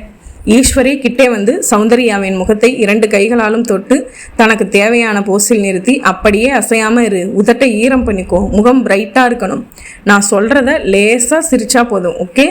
சற்று தள்ளி சென்று கோணம் பார்த்து ரெடி ஸ்மைல் என்றான். சௌந்தர்யா சிரித்ததும் கிளிக் என்று தட்டினான். அப்படியே இரு என்று மற்றொரு முறை தட்டினான். வித்வானிடம் வந்தான். சார், 7 விதமாக பல காஸ்டியூம்ஸ்லாம் எடுத்திருக்கேன், போதுமில்ல? அவர் வாய் முழுக்க வெற்றிலையோடு சிரித்தார். என்ன சார் சிரிக்கிறீங்க? நாம் ஃபோட்டோ எடுக்கிறது சினிமாக்காரங்களுக்கு காட்டி சான்ஸ் வாங்குறதுக்காக. நீங்கள் எடுத்த போஸ் எல்லாம் ஃபேன்சியாகவும் டீசெண்டாகவும் இருக்குது. இதுவும் வேணும். சௌந்தர்யாவோட கவர்ச்சி வெளிப்படுற மாதிரி கிளாமராக கொஞ்சம் செக்ஸியாக ஒரு ஸ்டில் எடுத்து கொடுத்துருங்க சார். கிளாமரானா எந்த மாதிரி? ஜாக்கெட் இல்லாமல் ஒரு கிராமத்து பொண்ணு மாதிரி சேலை கட்டி நல்லா நனைச்சி விட்டுடுங்க. இல்லைனா ஒரு டவல் மட்டும் கட்டிக்கிட்டு சோம்பல் முறிக்கிற மாதிரி எடுங்க. எனக்கு எதுவும் இல்லை சார். இந்த பொண்ணு ஒத்துக்குமா? நாய் வேஷம் போட்டால் குறைச்சி தான் ஆகணும். சினிமாவில் வரணும்னா இப்படியெல்லாம் செஞ்சு தான் ஆகணும். நாளைக்கு டைரக்டர் இந்த மாதிரி கவர்ச்சியாக நடிக்க சொன்னால் செய்யாமல் இருக்க முடியுமா? நான் எல்லாம் சொல்லித்தான் கூட்டிகிட்டு வந்திருக்கேன் என்றார் சுப்பிரமணி. நான் இருந்தால் சங்கோச்சமாக இருக்கும்னு சொல்லிச்சு. அதனால் நான் கடத்தரு வரைக்கும் போயிட்டு வந்துடுறேன். 1 மணி நேரம் கழித்து வரேன். உங்களுக்கு எந்த போஸில் எடுத்தால் சரியாக வரும்னு தோணுதோ அந்த போஸில் எடுங்க. சுப்பிரமணி புறப்பட்டு சென்றதும் தன் மேஜையில் இருந்த சிகரெட் பாக்கெட்டை எடுத்து ஒன்றை பற்ற வைத்து கொண்டான் ஈஸ்வர். சௌந்தர்யாவை பார்த்தான். அவள் அங்கிருந்த ஒரு சினிமா இதழை புரட்டி கொண்டிருந்தாள். சௌந்தர்யா, உன்னை அடுத்ததாக கொஞ்சம் செக்ஸியாக எடுக்க சொல்லிட்டு போயிருக்கார் என்றான் சற்றே தயக்கத்துடன். நான் ரெடி. போஸ் எப்படின்னு சொல்லுங்க சார் என்றாள் உடனே. வந்து ஒரு டவல் மட்டும் கட்டிக்கிட்டு. ஓகே, டவல் இருக்கா? தரீங்களா? மெல்லிஸாக இருக்கணும் இல்லை டவல்? மேலே நினச்சி விட்டுடுவீங்க இல்லையா? என்ன சார் அப்படியே பார்க்குறீங்க? இது ஒன்றும் புதுசு இல்லையே. உடம்புல துண்டு துணி கூட இல்லாமல் என் மாமா கொண்டு போய் விட்ட எத்தனையோ பேர் முன்னாடி நின்னாச்சு. சாரி, சினிமா சான்ஸ்னு சொல்லி என்னை வச்சு வியாபாரம் பண்ணுறாரு சார். இந்த ஃபோட்டோ போஸ் எல்லாம் சினிமாக்காரங்களுக்கு காட்டுறதுக்கு இல்லை, புரோக்கர்ஸ் கிட்ட கொடுத்து புதுசாக எனக்கு கஸ்டமர்ஸ் பிடிக்கிறதுக்காக என்றால் சௌந்தர்யா படபடவென்று. அப்படியா? இதெல்லாம் நீ இஷ்டம் இல்லாமல் செஞ்சுக்கிட்டு இருக்கியா? ஆரம்பத்தில் அப்படி இருந்துச்சு, இப்போ பழகிடுச்சு. எனக்கு எதையோ ஊற்றி கொடுத்து தான் அனுபவித்ததோடு இல்லாமல் தன்னோட 2 ஃப்ரெண்டுக்கும் பணம் வாங்கிட்டு கூட்டி கொடுத்தார். அந்த கன்றாவி காட்சியெல்லாம் ஃபோட்டோ எடுத்து வச்சுக்கிட்டு என்னை மிரட்டி என்னை தொழில்முறை விபச்சாரி ஆக்கிட்டார் சார். மை காட், வெளியுலகத்திற்கு அவர் எவ்வளவு கண்ணியமாக இருக்காரு. ஒரு வீணை வித்வான் இப்படியெல்லாம் நடந்துப்பாருன்னு யாராச்சும் நம்ப முடியுமா? வாழ்க்கையில் நடக்கிற சம்பவங்களில் சிலது இந்த மாதிரி நம்ப முடியாததாக தான் இருக்கும். இப்போது எனக்கு வருத்தமே இல்லை, விரக்தியே சகஜமாயிடுச்சு. எனக்கு இந்த தண்டனை வேணும் சார். ஏன்? உங்ககிட்ட மனசு விட்டு சொல்ல தோணுது. நான் ஒரு பெரிய துரோகம் செஞ்சிட்டேன் சார். யாருக்கு? விமல்குமாருக்கு. அவர் என் காதலர். நாங்கள் 2 பேரும் உயிருக்குயிராக காதலிச்சோம். அவர் ஒரு நல்ல வேலையில் இருந்தார். என்னை கல்யாணம் செய்துக்கிறதா இருந்தார். கல்யாணமாக இருந்தால் என் மனசுக்கு பிடிச்ச அவரோட ஒரு நிம்மதியான வாழ்க்கை வாழ்ந்துட்டுருப்பேன். எல்லாம் போச்சு. என்ன நடந்தது? என் மாமா தான் காரணம். நான் ரொம்ப அழகாக இருக்கிறதாகவும் தனக்கு சினிமாவில் எல்லாரையும் தெரியும்னு என்னை ஒரு சினிமா நடிகையாக்கி ஸ்ரீதேவி லெவலுக்கு கொண்டு போய் உட்கார வைக்கிறதாகவும் ஆசை காட்டினார். அவர் சொன்ன ஜாலமான வார்த்தைகள் என் அறிவை மழுங்கடிச்சிருச்சு. காதலை முறிச்சிட்டு தன்னோட வர சொன்னார். நானும் மடத்தனமாக அவர் பேச்சை நம்பி என் விமல்குமார் மனசை நோகடிச்சிட்டு வேற இடத்துல கல்யாணம் நிச்சயம் ஆயிடுச்சுன்னு பொய் நாடகமாடிட்டு மெட்ராஸ் வந்துட்டேன். அவருக்கு நான் செஞ்ச துரோகத்துக்கு தான் இப்போ சீரழிகிறேன். அவளையே உற்று பார்த்து கொண்டிருந்த ஈஸ்வரின் நெற்றி நரம்புகள் முறுக்கேறி புடைத்தன. Photo எடுத்துடலாமா sir? வேணாம். அவர் வந்து கேட்பாரு. எடுத்தாச்சுன்னு சொல்லிடுறேன். அப்புறம் ஃபோட்டோ கேட்பாரே. சரியாக விழலான்னு சொல்லிடுறேன். நீ வீட்டுக்கு போகலாம். அவன் குரலில் ஒரு உத்தரவு, கண்டிப்பும் திடீரென்று ஏற்பட்டிருந்த கவனித்த சௌந்தர்யா எதுவும் பேசாமல் தான் கொண்டு வந்த உடைகளையும் ஒப்பனை பொருட்களையும் எடுத்து பேக்கில் போட்டுக்கொண்டு புறப்பட்டு சென்றாள். ஈஸ்வர் சாரியில் அமர்ந்து சிந்தனையோடு சிகரெட் பிடிக்க துவங்கினான். கொஞ்ச நேரம் கழித்து அருகில் கிடந்த செய்தித்தாளை எடுத்து பார்த்தான். அதில் திவ்யா கொலை வழக்கு பற்றி செய்தி வந்திருந்தது. தொழிலதிபர் மனைவி கொலை வழக்கில் துப்பு துலங்கியது. தொழிலதிபர் விஸ்வத்தின் மனைவி திவ்யா கொலை செய்யப்பட்டதை தொடர்ந்து போலீசார் தீவிரமாக விசாரணை நடத்தி அந்த கொலையை செய்த குற்றவாளி சுந்தரை கைது செய்தார்கள். சுந்தர் திவ்யாவின் முன்னாள் காதலன் ஆவார். தனக்கு துரோகம் செய்த திவ்யாவை ஆத்திரம் காரணமாக அவர் கொலை செய்திருப்பதாக தெரிகிறது. இந்த வழக்கை விசாரித்து வரும் போலீஸ் இன்ஸ்பெக்டர் புருஷோத்தமன் இதுவரை குற்றவாளி தன் குற்றத்தை ஒப்புக்கொள்ளவில்லை என்றாலும் அவர்தான் கொலையாளி என்பதற்கு சரியான சாட்சிகளும் தடயங்களும் இருப்பதாக கருத்து தெரிவித்தார். செய்தியை படித்து முடித்த ஈஸ்வரின் முகம் சுருங்கியது. அவசரமாக எழுந்து கொண்டான். வீட்டை பூட்டிக் கொண்டு பைக்கில் புறப்பட்டான். அத்தியாயம் 12. கடைசியாக ஒரு ஃப்ளாஷ்பேக். ஹலோ, ஈஸ்வர் பேசுகிறேன். நான் பெருமாள் பேசுகிறேன். ஈஸ்வர், சொல்லு. நேற்று ஏர் இந்தியா விமானம் ஒன்று கிராஷ் ஆனது தெரியுமா? தெரியும், பேப்பரில் படித்தேன். அதுக்கு என்ன? அந்த விபத்தில் உன்னோட முன்னாள் காதலி பரணியும் அவளை புருஷனும் மாட்டியிருக்காங்க. அப்படியா? அது எனக்கு தெரியாது. என் சொந்தக்காரர் ஒருத்தரும் இந்த விபத்தில் இறந்துட்டார். அவர் பாடி வாங்குறது சம்மந்தமாக ஏர்போர்ட் போயிருந்தேன். அப்போ தான் எனக்கு இந்த செய்தி தெரியும். கல்யாணமாகி 3ஆம் நாள் ஜோடியாக அமெரிக்கா புறப்பட்டிருக்காங்க. பாவம் இல்லை? ஏர்போர்ட்டில் அவங்க அப்பா அம்மா கதறினதை பார்க்கணுமே. பெருமாள், என் மனசில் கொஞ்சம் கூட துக்கமே இல்லைடா. என்ன இப்படி சொல்கிற? அதான் உண்மை. இது குரூர திருப்தியாக இருக்கலாம், ஆனால் நிஜம். எனக்கு இப்போது சந்தோஷமாக இருக்குது. அவளுக்கு இந்த தண்டனை வேணும். இந்த விபத்தில் அவள் சாகலைன்னா கூட என்னால் ஏதாவது ஒரு வழியில் தண்டிக்கப்பட்டிருப்பா. அந்த அளவுக்கு என்கிட்ட வெறி இருக்குது தெரியுமா? அந்த மாதிரி எல்லாம் சொல்லாதே ஈஸ்வர். அவள் உனக்கு துரோகம் செஞ்சுருக்கலாம். ஆனால் இப்போ இறந்துக்கிட்டு இருக்கப்போ மனுஷத்தனத்தோட அவள் ஆத்மா சாந்தி அடைய பிரார்த்தனை செய்கிறது தான் முறை. என் ஆத்மா எப்படிடா சாந்தி அடையும்? அவள் செத்தா கூட எனக்குள்ள அந்த சம்பவங்களும் துரோகமும் பசுமையாக உட்காந்துருக்கே, அதை எப்படி அழிக்கிறது? அத்தியாயம் 13. ஒலித்த ஃபோனை எடுத்தார் sub inspector Dayalan. Hello, sub inspector பேசுகிறேன். வணக்கம் சார். திவ்யா கொலையில் குற்றவாளின்னு சுந்தரை பிடிச்சு வச்சுருக்கீங்களே, அந்த அப்பாவி சார். அவன் இந்த கொலையை செய்யலை. சந்தர்ப்பவசத்தால் எக்குத்தப்பாக அவன் இதில் மாட்டியிருக்கான். அவனை சித்திரவதை செய்ய வேணாம். பாவம், அவனை விட்டுடுங்க. உண்மையான குற்றவாளியை தேடுறதுக்கு முயற்சி பண்ணுங்க என்று ஆண் குரல் ஒலித்தது எதிர்முனையிலிருந்து. சுந்தர் குற்றவாளி இல்லைன்னு எதை வச்சு சொல்கிறீங்க? மை காட், யார் ராணி? திவ்யா கொலை செஞ்சது நான் தான் சார், அதனால் சொல்கிறேன். சாரி, இப்போதைக்கு நான் மாட்டிக்கிறதா இல்லை, வச்சிடவா? தயாளன் உடனே இன்ஸ்பெக்டர் புருஷோத்தமனிடம் வந்தார்.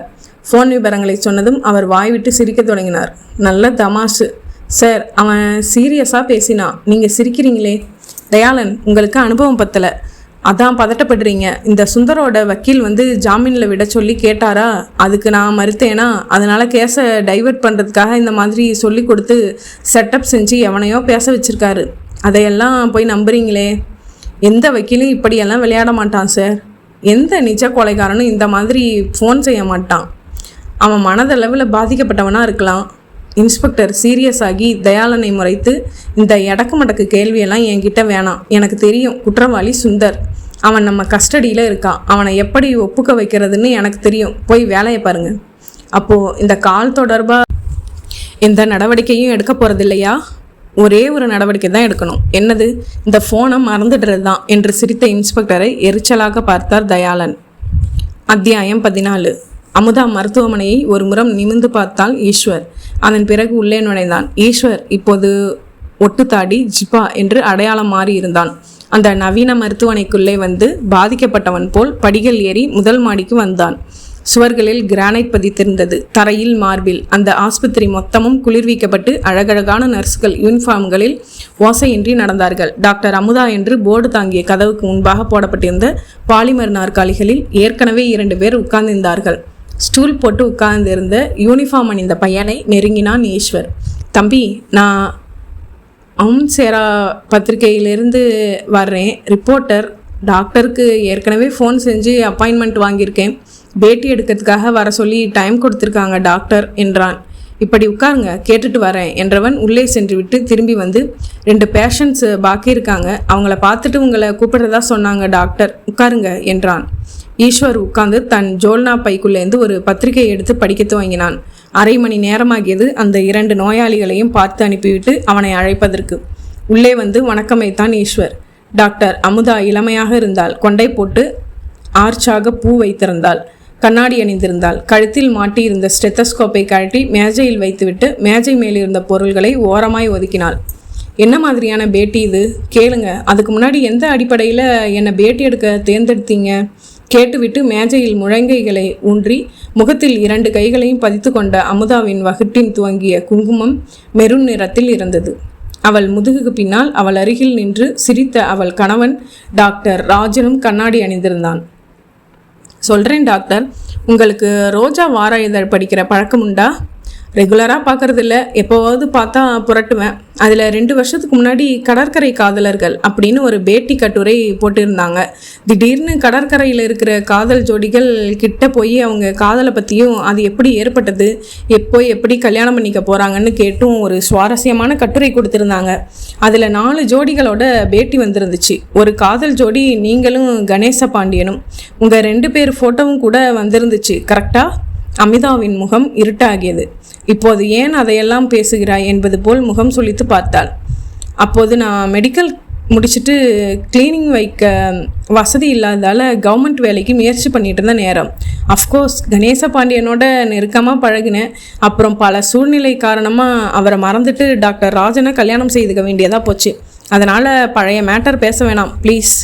அதே பத்திரிகையில் 10 நாள் முன்னாடி வந்த இஷ்யூவில் அதே நம்பர் அந்த பழைய கட்டுரையை நினைவுபடுத்தி அந்த காதல் ஜோடிகள் என்ன ஆனார்கள்னு விசாரித்து ஃபாலோ அப் கட்டுரை கொடுத்துருக்கார் டாக்டர்.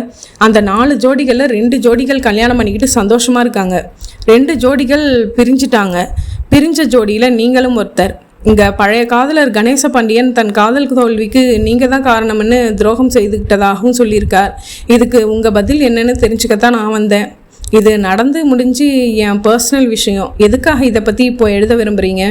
என்ன மேடம், நீங்கள் சிட்டியில் லீடிங் டாக்டர், உங்களை பற்றி ஒரு பத்திரிகையில் செய்தி வந்துருச்சு, அதை தொடர்ந்து பேட்டி எடுக்கிறதுல தப்பில்லையே.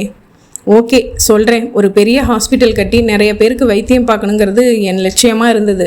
கணேச பாண்டியன் ஒரு சாதாரண வேலையில் தான் இருந்தார். அந்த சமயம் ஒரு பார்ட்டியில் டாக்டர் அறிமுகம் கிடச்சிது. அவர் என் மேலே காதலை வளர்த்துக்கிட்டார். அவர் பெரிய கோடீஸ்வரர். அவர் தன் காதலை வெளிப்படுத்திட்டு எனக்கு ஒரு பெரிய ஹாஸ்பிட்டல் கட்டித்தர்றதாகவும் சொன்னார். எனக்கு அவர் காதலை விட என் லட்சியம் நிறைவேற வழி செய்கிறதா சொன்னது கவர்ந்துச்சு. ஒரு பெரிய ஆஸ்பத்திரியில் நிறைய பேருக்கு வைத்தியம் செய்கிற நல்ல ஒரு சமூக பணிக்கு சந்தர்ப்பம் கிடைக்கிறப்போ காதலை தியாகம் செய்கிறது தப்பில்லைன்னு பட்டுது.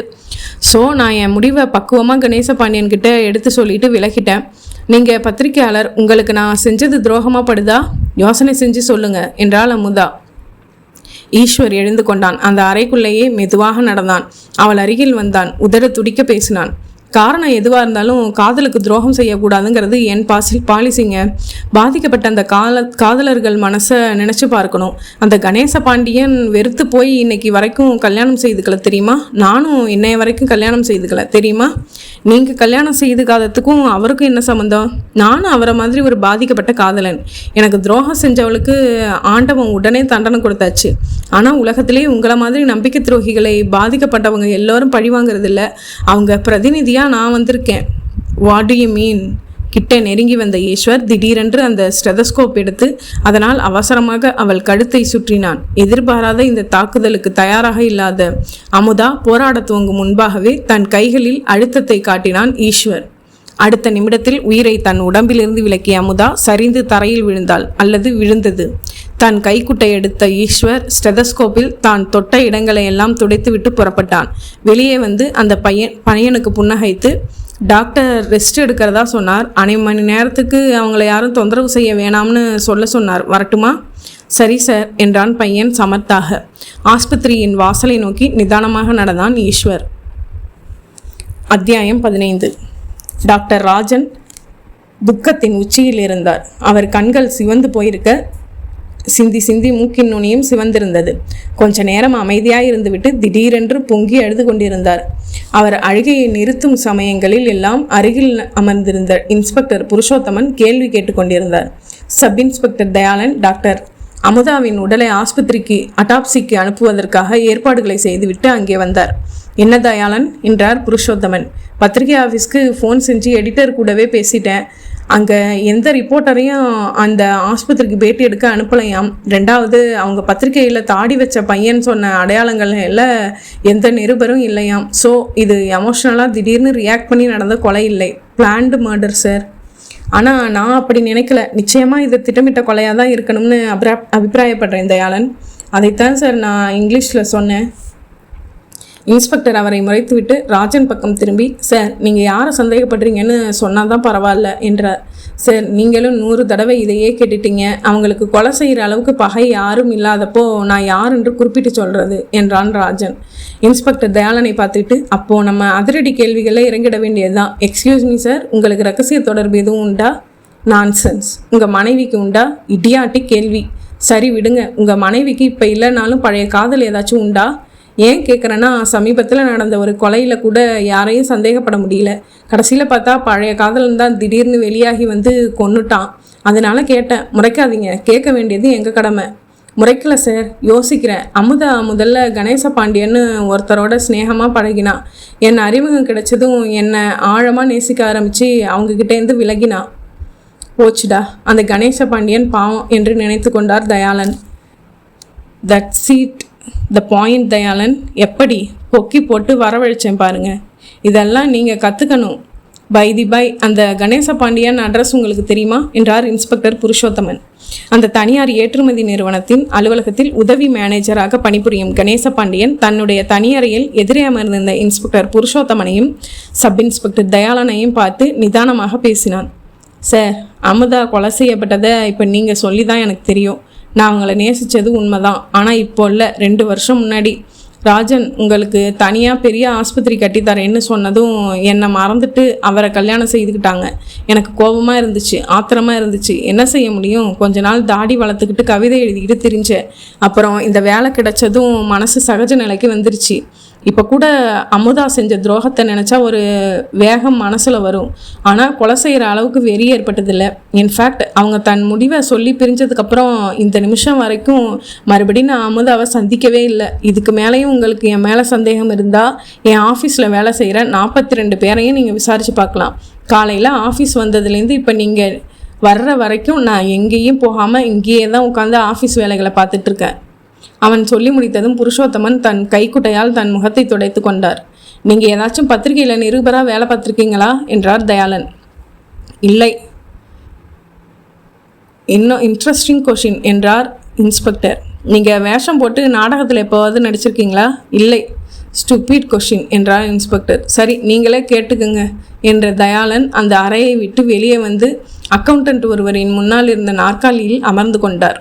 தன்னை அறிமுகப்படுத்தி கொண்டு எதற்காக கணேச பாண்டியனை விசாரிக்க வந்திருக்கிறோம் என்பதையும் சொல்லி காலையிலிருந்து நடுவில் அவர் எங்கேயாவது வெளியே புறப்பட்டு சென்று திரும்பினாரா என்று விசாரித்தார். இல்லை சார், இங்கேயே தான் இருக்கார். ஆனால் ஒன்று சொல்கிறேன் சார், அந்த டாக்டர் அம்மா இவருக்கு கொஞ்சம் செஞ்ச துரோகத்துக்கு இன்னும் இவர் மறக்கலை. எப்படி சொல்கிறீங்க? சமீபத்தில் ரோஜா வார இதழில் பேட்டி கூட தங்கள் காதல் தோத்ததுக்கு காரணம் டாக்டர் அமுதாதான்னு சொல்லியிருந்தாரே. பேட்டியா? என்ன பேட்டி சார்? இந்த ரோஜா இதழில் 2 வருஷம் முன்னாடி கடற்கரையில் 4 காதல் ஜோடிகளை சந்தித்து திடீர்னு பேட்டி எடுத்து போட்டிருக்காங்க. அந்த 4 ஜோடிகளில் இந்த கணேச பாண்டியனும் அமுதாவும் ஒரு ஜோடி. 2 வருஷம் கழித்து இப்போது அந்த ஜோடிங்க அப்புறம் கல்யாணம் செஞ்சுக்கிட்டாங்களா இல்லையான்னு பேட்டி கண்டு போடுறதுக்காக அதே நிருபர் கணேச பாண்டியன் சாரை தேடிக்கிட்டு வந்துட்டான். அந்த பேட்டி போன வாரம் புக்கில் வந்திருந்தது, அதை சொன்னேன். அந்த புக்கு கிடைக்குமா எனக்கு? எங்கள் ஆஃபீஸ் ரெக்ரியேஷன் கிளப்பில் வாங்குகிறோம், இருங்க எடுத்துகிட்டு வர்றேன். அவர் புத்தகம் எடுக்க சென்ற போது அறைக்குள்ளேருந்து இன்ஸ்பெக்டர் புருஷோத்தமன் வெளிப்பட்டு, தயாளன், இங்கே யாரோட அரட்டை அடிச்சுக்கிட்டு இருக்கீங்க? வாங்க போகலாம் என்று வாசலுக்கு நடந்தார். பின்னாலேயே தொடர்ந்தார் தயாளன். ஜீப் அருகில் வந்ததும் புருஷோத்தமன், தயாளன், இந்த ஆளுக்கு மோட்டிவ் இருக்குது. அதே சமயம் கொலை நடந்த காலை 11 மணிக்கு இவர் இங்கே இத்தனை பேர் சாட்சி வச்சுக்கிட்டு வேலை பார்த்துக்கிட்டு இருந்திருக்கார். அதனால் இவரை ரகசியமாக கண்காணிக்கணும். வாங்க போகலாம். என்ன நெளியிறீங்க என்று ஜீப்பில் ஏறிக்கொண்டார். வயிறு கலக்குது சார், நீங்கள் போங்க, நான் ஆட்டோ பிடிச்சிட்டு வந்துடுறேன் என்ற தயாளன் மீண்டும் அந்த அலுவலகத்திற்குள் நுழைந்தார். இதோ இருக்கு இவர் பேட்டி வந்த புக் என்று அந்த புத்தகத்தை புரட்டியபடி நீட்டினார் அக்கவுண்டன்ட். வாங்கி படித்தார். வாசகர்களே, 2 வருடங்களுக்கு முன்பாக நமது இதழில் கடற்கரை காதலர்கள் என்னும் தலைப்பில் 4 காதல் ஜோடிகளின் பேட்டிகளை வெளியிட்டிருந்தது நினைவிருக்கலாம். அந்த ஜோடிகள் வாழ்வில் ஒன்று சேர்ந்தார்களா என்று அறிய ஒரு ஃபாலோ அப் பேட்டியாக இந்த காதலர்களை தேடி அலைந்து விசாரித்தோம். விசாரித்ததில் 2 ஜோடிகளின் காதல் கைகூடி அவர்கள் திருமணம் செய்து கொண்டு சந்தோஷமாக வாழ்வதும் 2 ஜோடிகள் பிரிந்து காதல் தோல்வியை அடைந்ததும் தெரிய வந்தது. சம்பந்தப்பட்ட காதலர்களின் பேட்டி இனி என்று துவங்கிய அந்த கட்டுரையில் முதல் 2 காதலர்கள் தங்கள் காதல் எப்படி வெற்றி பெற்றது என்பதை விளக்கியிருந்தார்கள். 3வதாக கணேச பாண்டியனின் பேட்டி. அதில் கணேச பாண்டியன் தன் காதலிக்கு தோல்வி ஏற்பட்டதற்கு டாக்டர் அமுதாவின் பேராசையும் துரோக எண்ணமுமே காரணம் என்று குற்றம் சாட்டியிருந்தான். கணேச பாண்டியனின் புகைப்படமும் அருகில் வெளியாகியிருந்தது. 4வது காதலனின் புகைப்படம் பார்த்து திகைத்தார் தயாளன். அது லாக்கப்பில் சித்திரவதைக்கு உட்பட்டு கொண்டிருக்கும் சுந்தரியின் புகைப்படம். சுந்தர் தன் பேட்டியில் தன் காதலி திவ்யா வசதியான தொழிலதிபர் மாப்பிள்ளையாக கிடைத்ததும் தன்னை அலட்சியப்படுத்தி உதறிவிட்டதாக ஆவேசத்துடன் குறிப்பிட்டிருந்தான். தயாளனுக்கு இப்போது கொலை செய்யப்பட்ட திவ்யா மற்றும் டாக்டர் அமுதா 2 பேருக்கும் ஒரு ஒற்றுமை இருப்பது புரிய வந்தது. 2 பேரும் தங்கள் காதலை குழி தோண்டி புதைத்து காதலர்களுக்கு துரோகம் செய்தவர்கள். போனில் ஒருவன் பேசி, சுந்தர் குற்றவாளி இல்லை என்றானே, யார் அவன்? அவன்தான் குற்றவாளி. 2 கொலைகளையும் அவன்தான் செய்திருக்கிறான். யார் அவன்? அந்த கட்டுரையை எழுதிய நிருபர் யார் என்று பார்த்தார் தயாளன். தியாகரூபன் என்று போடப்பட்டிருந்தது. ஒருவேளை இந்த தியாகரூபன் தான் கொலைக்காரனா? தயாளன் உடனே ரோஜா வார இதழின் அலுவலகத்திற்கு புறப்பட்டார். அத்தியாயம் 16. இரவு மணி 9. ஆல் இந்தியா ரேடியோ வாசலில் ஒரு ஆட்டோ பிடித்து தன் வீணையை ஏற்றி கொண்டு தானும் ஏறி அமரும் முன்பாக வெற்றிலை எச்சிலை வெளியே துப்பினார் வித்வான் சுப்பிரமணி. ஆட்டோ புறப்பட்டு கோட்டூர்புரத்தில் தன் ஏரியா வருவதற்குள் சின்னதாக ஒரு தூக்கம் முடித்து விட்டார். சார், தெரு சொல்லுங்க என்று ஆட்டோக்காரன் தான் அவரை எழுப்பினான். கண்களை உதறி சுதாரித்து கொண்டு வழி சொன்னார். தன் வீட்டு வாசலில் இறங்கி கொண்டு ஆட்டோவை அனுப்பிவிட்டு வீணையோடு வந்து பெல் அடித்துவிட்டு சௌந்தர்யா என்று குரலும் கொடுத்தார். தாழிடப்படாத கதவு. இரவின் வீணையின் குடம்பட்டு தானே திறந்து கொள்ள உள்ளே வந்த சுப்பிரமணி அலறிவிட்டார். சௌந்தர்யா தரையில் கிடந்தாள். நாக்கு கொஞ்சம் வெளியே நீட்டி இருக்க, கழுத்தில் நைலான் கயிறு சுற்றியபடி இருக்க சர்வ நிச்சயமாக செத்து போயிருந்தாள். சுப்பிரமணி வீணையை போட்டுவிட்டு போலீஸ்க்கு ஃபோன் செய்ய ஓடினார். உங்கள் மச்சினி சௌந்தர்யா சமீபத்தில் யாரோடவாச்சும் சண்டை போட்டாளா என்றார் இன்ஸ்பெக்டர் புருஷோத்தமன் பாடியை பார்த்தபடி. இல்லை சார் என்றார் வாயில் துண்டு பொத்திய வித்வான்.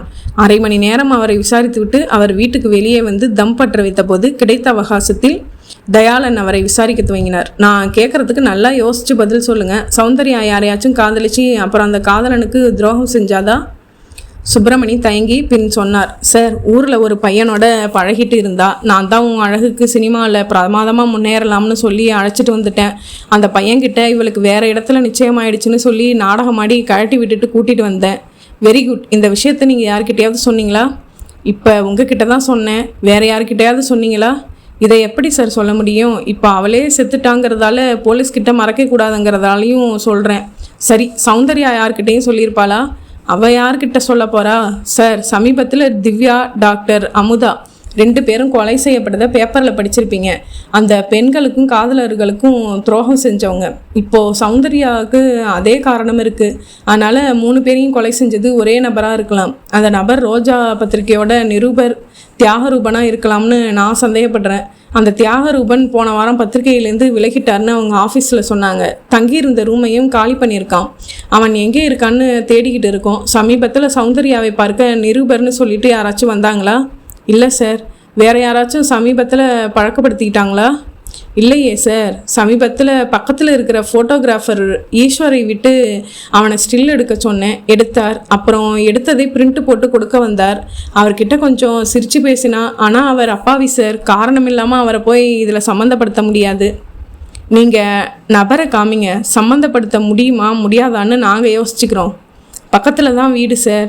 ஈஸ்வர்னு பேர். ஒரு அட்வர்டைஸ்மெண்ட் கம்பெனியில் வேலை பார்க்குறார். கல்யாணமானவரா? இல்லை, அவர் மட்டும் தான் தனியாக இருக்கார். சரி, நான் விசாரிச்சுக்கிறேன் என்று வீட்டின் அடையாளத்தை தெரிந்து கொண்ட தயாளன் புறப்பட்ட போது உள்ளே வந்த புருஷோத்தமன், நான் தான் கிளியர் கட்டாக எல்லா கோணத்துலேருந்து விசாரிச்சிட்டேனே, அப்புறம் நீங்கள் வேற ஒரு தடவை எல்லாத்தையும் விசாரிச்சிங்களா? என்னாச்சு? ஆம்புலன்ஸ் இன்னொரு தடவை ஃபோன் பண்ணி பாருங்க என்றார். தயாளன் தலையை ஆட்டிவிட்டு ஈஸ்வரின் வீட்டுக்கு வந்து அழைப்பு மணியை ஒலிக்கச் செய்தார். கைலி பனியனுடன் இருந்த ஈஸ்வர் வந்து கதவை திறந்தான். மிஸ்டர் ஈஸ்வர், நான் தான். என்ன விஷயம்?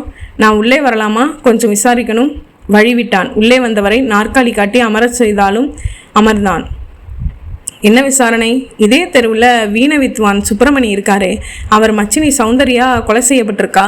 My God! எப்போ? அநேகமாக 1 மணி நேரத்துக்கு முன்னாடி கொலை நடந்திருக்கலாம். அவளை விதவிதமாக நீங்கள் ஃபோட்டோ எடுத்து கொடுத்துருக்கீங்களாமே? ஆமாம், அதுக்கு என்ன? பல உடைகளை அவளை பார்த்ததில் சபலப்பட்ட நீங்கள் வித்வான் இல்லாத நேரத்தில் சௌந்தர்யாவை உங்கள் ஆசைக்கு இணங்க கூப்பிட்டு அவள் மறுத்ததால் ஆத்திரப்பட்டு நைலாங்கயிறு போட்டு கொலை செஞ்சுருக்கலாம்னு அவர் சந்தேகப்பட்டு சொன்னதால தான் நான் விசாரிக்க வந்திருக்கேன் என்ற தயாளன் ஈஸ்வரின் முகத்தில் ரியாக்ஷனை கவனித்தார். எந்த சலனமும் இல்லாமல் இருந்தான். புன்னகைத்தான். என்ன சார் இது? அந்த பொண்ணை ஃபோட்டோ எடுத்து கொடுத்ததுக்காக எக்கு தப்பா இதில் என்ன எடுத்து விட பார்க்குறீங்களே? அப்படி இல்லை, நீங்களே கல்யாணம் ஆகாதவர், வாலிப வயசு, அந்த பொண்ணு அழகான வயசு பொண்ணு, ஒரே தெரு, நெருக்கமாக நின்று ஃபோட்டோ எடுத்திருக்கீங்க. அதனால் அவர் சந்தேகப்படுறதுல தப்பு இல்லையே. சந்தேகப்படுறதுன்னு ஆரம்பித்தா யாரை வேணும்னாலும் சந்தேகப்படலாம் சார். அந்த ஆள் அவளோட அக்கா புருஷன், சினிமா சான்ஸ் வாங்கி தரேன்னு ஊர்லேருந்து அவளை கூட்டிகிட்டு வந்து கெடுத்து பல பேருக்கு கூட்டி கொடுத்துருக்கான் சார். அந்த ஆள் அவளை வச்சு சம்பாதிக்கிறான். இதில் அவளுக்கு இஷ்டம் இல்லை, அவளை சித்திரவதை செஞ்சுக்கிட்டு இருக்கான் சார் அந்த ஆள். அதனால் அவங்களுக்குள்ளே தகராறு வந்து அவரே கூட அவளை கொலை செஞ்சுருக்கலாம் இல்லையா? சந்தர்ப்பவசத்தால் நான் இதில் சிக்க வைப்பட்டிருக்கேன் என்றார் ஈஸ்வர். சரி, இதெல்லாம் உங்களுக்கு எப்படி தெரியும்? ஃபோட்டோ எடுத்த சந்தர்ப்பத்தில் தனிமை கிடைச்சப்ப அவளே தான் சொன்னான். அப்போது தன்னோட பழைய காதலை பற்றியும் அந்த காதலுக்கு துரோகம் செஞ்சுட்டு வித்வான் அவளை மெட்ராஸ் அழைச்சிட்டு வந்ததை பற்றியும் கூட உங்ககிட்ட சொல்லியிருக்கலாமே.